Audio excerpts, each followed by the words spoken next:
a severe liquidity crisis.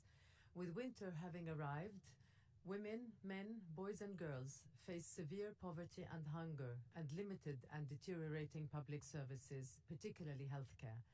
As more Afghans struggle to meet their basic needs, people in vulnerable situations, notably women-headed households and children, are being pushed to take desperate measures, including child labor, the marriage of children to ensure their survival, and, according to some reports, even the sale of children. This situation is compounded by the impact of sanctions and the freezing of state assets. The difficult policy choices that member states make at this critical juncture to avert economic collapse are literally life and death. They will define Afghanistan's pathway into the future. Excellencies, up to August, my office continued to record the impact of the conflict on civilians. Before the Taliban takeover, this year had already seen the highest number of civilian casualties on record, with women and children representing close to half of all civilian casualties.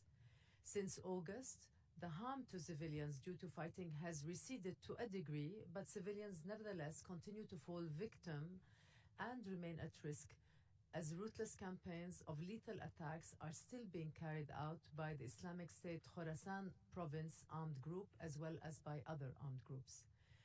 We are also alarmed by continuing reports of extrajudicial killings across the country, despite the general amnesty announced by the Taliban after 15 August.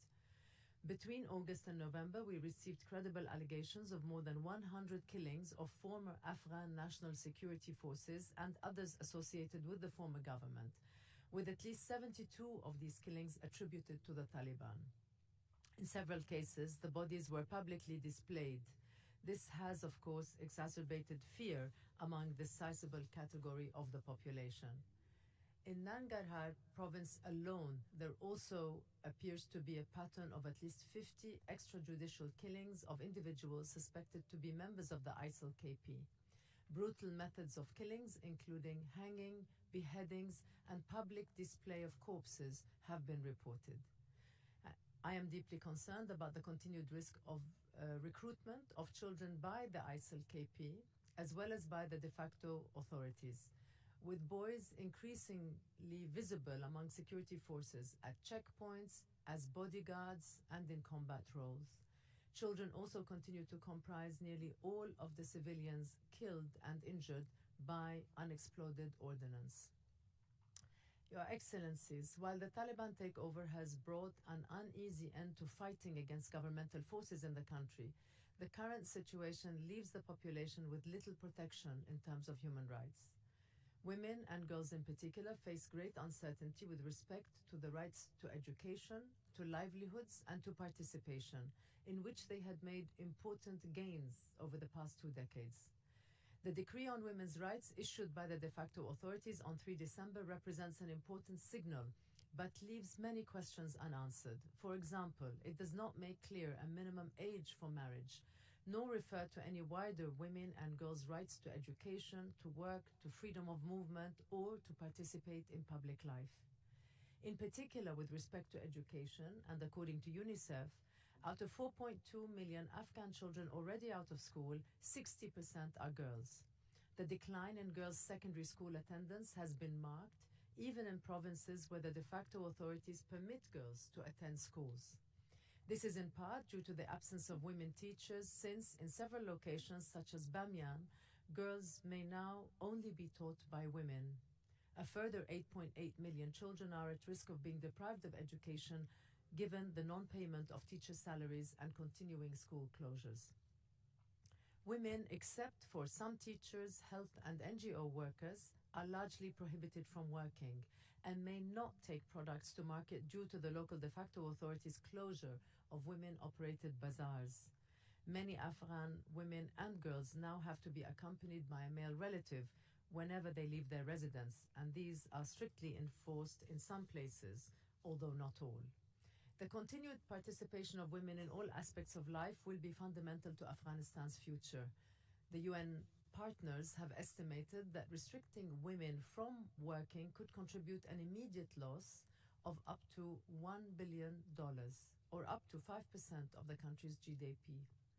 As more and more girls are held back and pushed further behind, that economic and social damage will accumulate for future generations.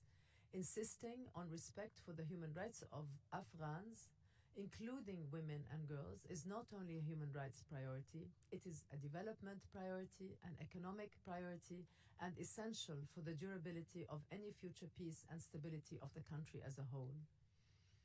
The High Commissioner and I are deeply affected by the increased reports that we receive of women victims of violence who are unable to seek safety and justice.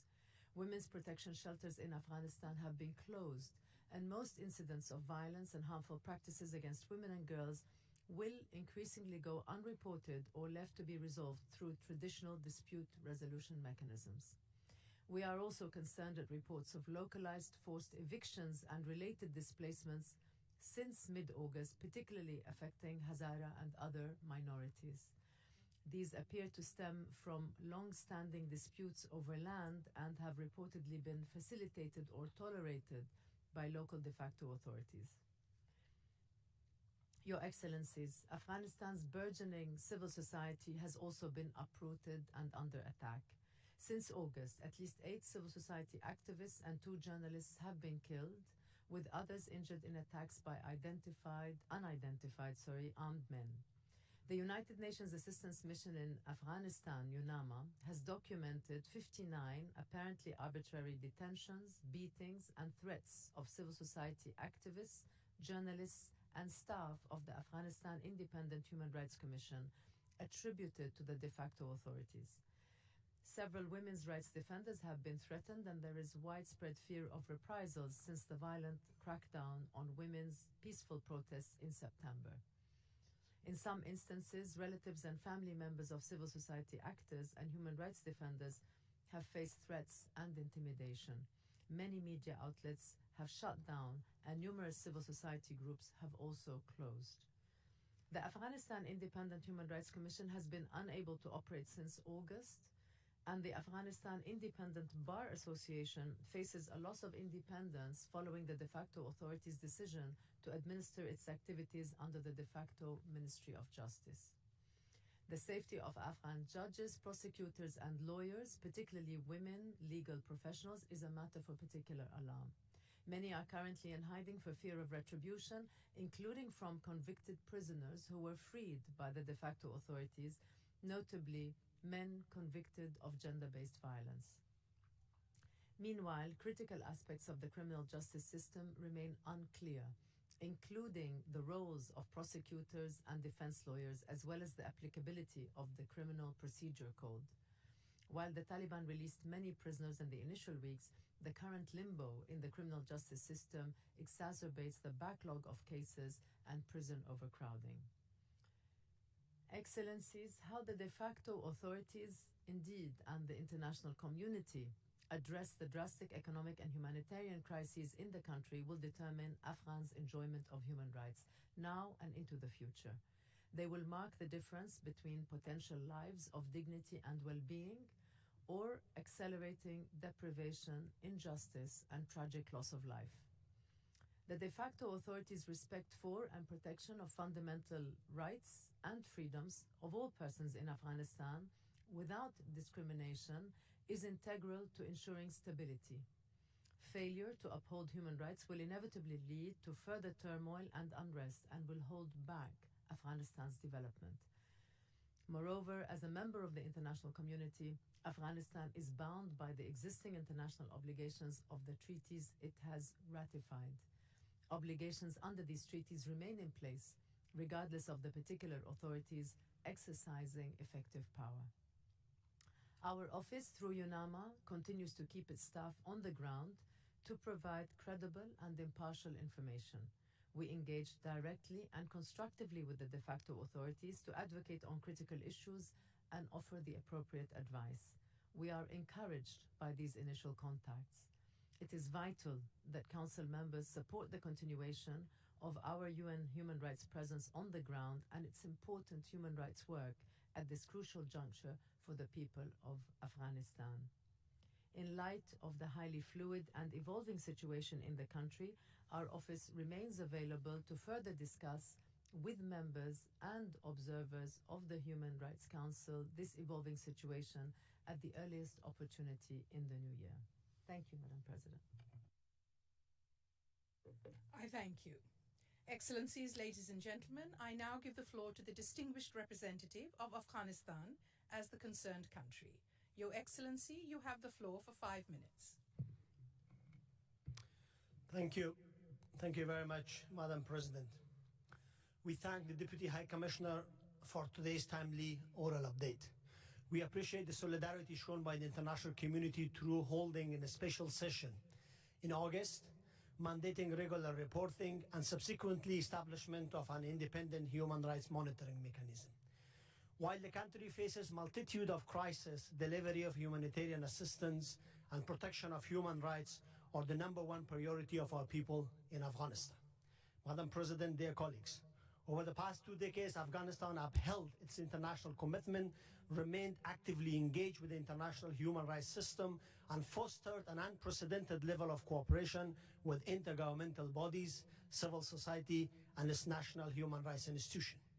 In line with the spirit of Universal Declaration of Human Rights, Afghanistan made significant advances on the grounds of women and girls for freedom of expression and association, prevention of tortures, as well as alignments of its domestic laws with the applicable international human rights standards. Alas, with the military takeover of Kabul by the Taliban, not only we see a total reversal of 2 decades of advances in normative and practical areas of promotion and protection of universal human rights in Afghanistan, but the group is also committing a litany of abuses with full impunity, which in many cases is going unreported and undocumented. For example, contrary to the claims of General Amnesty, they resumed a cycle of violence and vengeance. Accounts of the summary execution, enforced disappearances, particularly of the government and security officials, and forced displacement of minorities reveal only a glimpse of their campaign of fear. Very few of the cases are reflected in the media or get documented, while many Afghans woke up to the news of disappearance, arbitrary arrest, or torture of their families and friends. The Taliban have consistently acted in contradiction to the rights enshrined in the international covenants, including the Convention on Elimination of All Forms of Discrimination Against Women, CEDAW, to which Afghanistan is a party. The Taliban have formed an all-male interim administration. Taliban's recent decree related to family rights and marriage is indicative of their subjective and tribal interpretation of Sharia and women's rights in general. They denied girls of equal access to education, prohibited female teachers from returning to work, banned girls from sports, continue to subject them to gender-based discrimination and violence. Victims and survivors no longer have an address to seek help, and women's voices are disappearing from the landscape in the country. Still, Afghan women continue to courageously protest and demand equality and freedom in the face of threats, intimidations, and violence. Women's full and equal participation in public and political life in Afghanistan is essential to address the multiple crises confronting the country, including the humanitarian crisis. Madam President, threats and intimidation of brave human rights defenders continues, while target killing remains a commonplace under multiple guises. Human rights defenders and the journalists play a crucial role in the protection of human rights and advancing the cause of justice and the rule of law. Despite arbitrary arrest and torture, journalists have nevertheless valiantly continued their work. They have been the backbone of democracy in Afghanistan and should be able to continue to operate freely and safely. Their protection is essential and vital. Finally, ethnic and religious minorities have been discriminated against and systematically targeted. Credible reports have testified accounts of ethnic and tribal purging in several provinces of the country. Minorities should not live in fear in Afghanistan, and Afghanistan's leadership should reflect the country's multi-ethnic and pluralistic composition. Madam President, once again we thank EU, the OIC, and the other member states for this initiative, and the Council for its broad support.